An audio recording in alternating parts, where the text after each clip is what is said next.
may ine-ebas, may sinasabi na hindi daw po uubra, hindi daw po pwede na mala Duterte ang magiging o ang kahihinatnan nung kay Buloyski. Di pwedeng parang Rodi Duterte.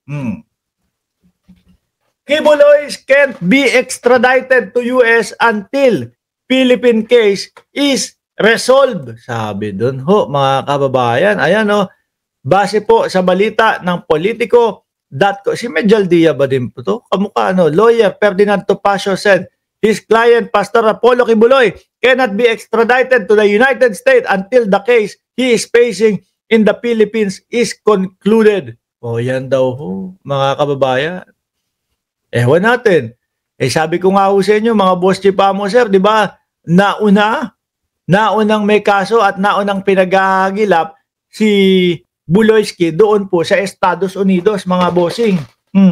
Paano kaya yun? In an interview on Billionario News Channel, On Point, broadcast journalist Pinky Webb asked Topacio about the possibility that the Philippine government will just agree and says that we will extradite him to face the charges against him in the US. That cannot be done constitutionally. Nako, yan na naman si Topacio naman, mga kababayan Palibasa po, syempre, mga kliyente niya ho ito.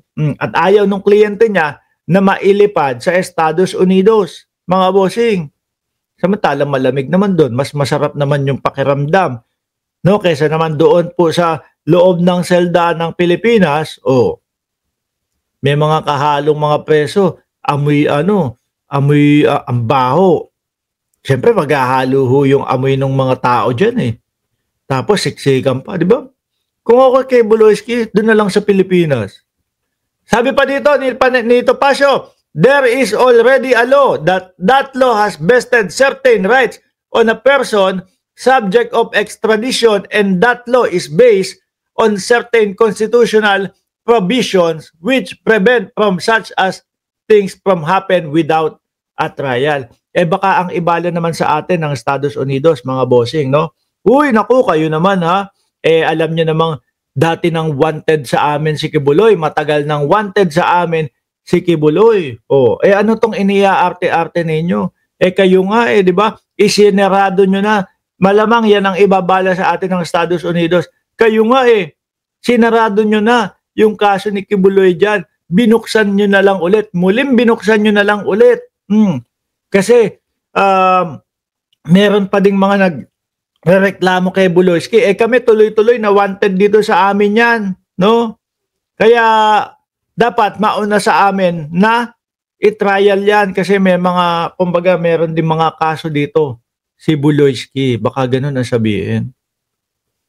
Baka sabihin pa ng Estados Unidos, ang pinagbasihan nyo nga dyan, ang patuloy na pagiging wanted ni Kibuloy sa Estados Unidos.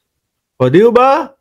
If they are going to do what they did to the former president, yan na naman, kidnap na naman, President Duterte, then they will be open to serious constitutional and legal issues. Yan din, mga ganyan din mga banato ni Topacio kay Tebes kung maalala nyo ho. Because extradition goes. Tapos bandang huli, iyak silang dalawa ni Tebes.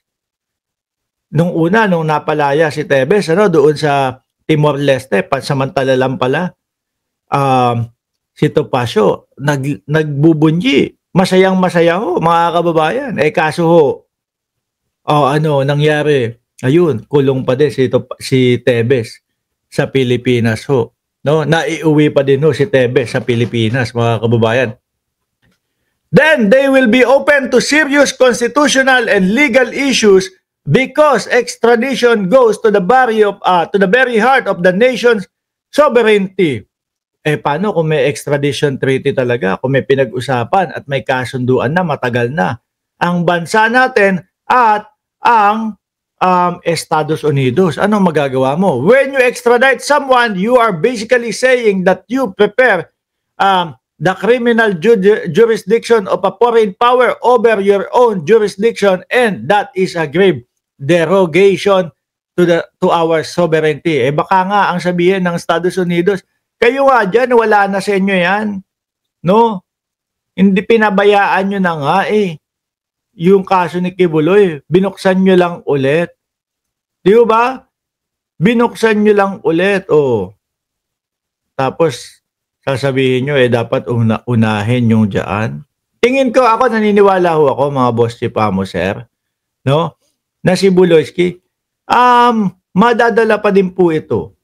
Madadala pa din po ito sa Estados Unidos, mga kababayan. Mananaig po dito yung extradition sa kanya at doon siya lilitisin, mga bossing. Mas nakikita ko ho yun na mangyayari. Di ba? Oh, anyway, ito pa, dagdag naman po ni Attorney Topacio, ha, mga bossing. Dito pa din po, parehas pa din po. Buloyski pa din ho, mga kababayan. Oh, dagdag nilang naratibo ngayon, yung yung extradition na balita kay Buloyski, panakip lang yan sa flood control. Anak ng tipaklo. Topacio, ewan ko, lawyer ka. Alam mo yung sinasabi mo. O dahil siguro, syempre, lawyer ka at kailangan mong ipagtanggol sa kahit na anong paraan ng iyong kliyente, kaya ganyan. No?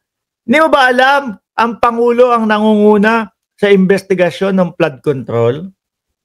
Di mo ba?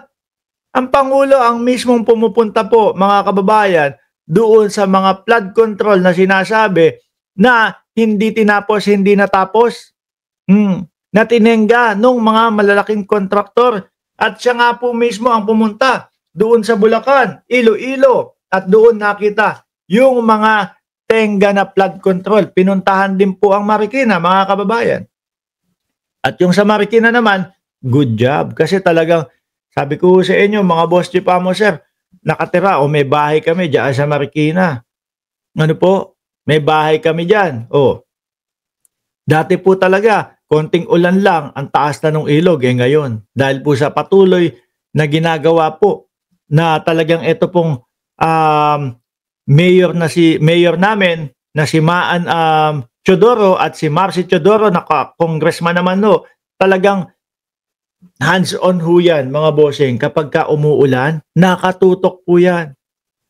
Ano po, nakatutok po yan, mga kababayan. Kaya ngayon, napag-iigay ng Marikina. Although sa amin lahat bumabagsak yung tubig na nanggagaling sa Buso-Buso, na nanggagaling sa Kogyo, nanggagaling po sa mga bulubundukin ng Rizal na nakapalibot po sa Marikina, kahit papaano po, malalaki na po yung mga baha o binaha na yung ibang lugar. Pero ang Marikina, wala, okay lang. Kasi po, patuloy nilang ginagampanan yung kanilang pagseserbisyo sa bayang Pilipino, sa bayan ng Marikina, sa mga taga-Marikina. Sabi dito, Manila, Philippines, Council for Detained Religious Leader Apollo Kibuloy on Thursday denounced what he described as the suspect timing daw, of the United States request for his client's extradition, warning that granting it would be a derogation of sovereignty and blows to the country's dignity. Sasabihin ko nga sa inyo, paano kung may pag-uusap talaga at kung talagang merong kasunduan ang bansang Pilipinas at Estados Unidos, ano yun? Babaliwalain mo? Ano po? At ang Pangulo nga ang nangunguna dyan. Di ba? Bakit biglang naging pantakip ng flood control? Si